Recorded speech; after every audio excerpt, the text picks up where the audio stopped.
It's your boy Fist in his house, bringing another great edition of Call of Duty for me to you, because that's what I do. True fan of Call of Duty, unlike most of the people in this community.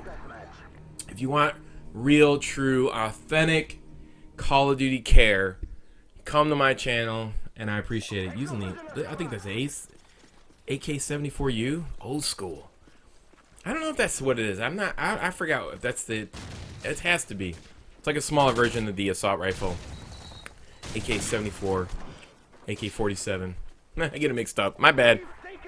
So, we left off yesterday or the day before on Call of Duty 3, and this was the new version, and this was the game that changed everything.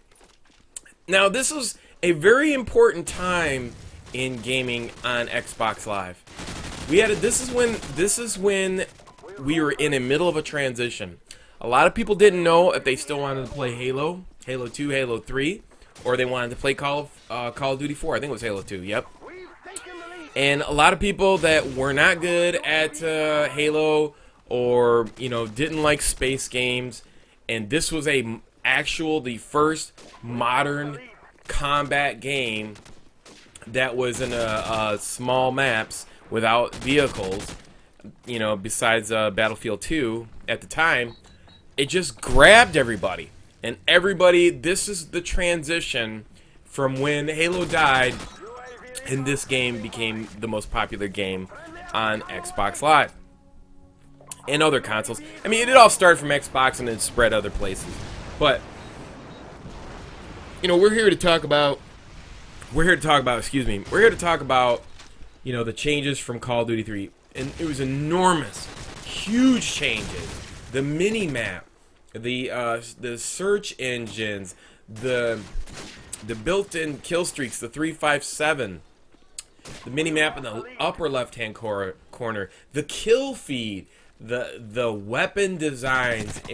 This was the biggest leap in Call of Duty. I mean, they must have employed like 10, 12, 20 more people to work on this game. It just turned out so beautiful. And the sound was balanced. I mean, obviously, Infinity Ward still had the 5.1 from Call of Duty 2. And the sound was perfectly balanced. The weapons were the most balanced, I would say, next to Call of Duty 3. With the simple minus of the sniper rifles. It was later to be found out that, the sniper shots with the ACOGs were one-shot kills. But that was always, and it always has been that way in every Call of Duty. Except for the exception of Black Ops 1. I mean, that's when they, like I said, they don't know how to balance snipers in Call of Duty, because it's either been one extreme or the other. It's never been balanced comparative to all the other weapons in the game. And the weapons in this game were balanced comparative to the maps. You had assault rifles and SMGs, which did the damage that they were supposed to do. The one thing that they added in was they had the problems that they had with the snipers from the original Call of Duties, but the problems that they started adding in, and obviously you're not going to know these things because you're adding new stuff in, and then based on that information, you're not going to know if it's a mistake after the fact until later on down the road. And that was like death streaks, martyrdom, and basically that's what it was. They introduced death streaks, and it took a path all of its own, and it took a long time for death streaks to be removed from Call of Duty. We had Last Stand put in this game, which inhibited movement of real. You would gain real estate, and if somebody dropped a martyrdom, the explosive damage would be so strong that it would kill you no matter how close or how far, and there was no way to protect you from it. So instead of removing it, they added flak jacket and silly things like that down the road. And then 3 times grenades were introduced. Obviously the explosive damage was bad. And then Last Stand with martyrdom. Things like that were so frustrating in this game. This game was close to being the purest vision of any Call of Duty out there. It's not. None of the Call of Duties are the best Call of Duty. They're not, because it's still yet to be seen when a developer finally realizes. I mean, when will they finally realize this? I mean, in this game, like I said, you had explosive damage that was really bad. The sniper rifles, the death streaks were introduced, and those were the things that hindered this game. Other than that, it was a pretty good game.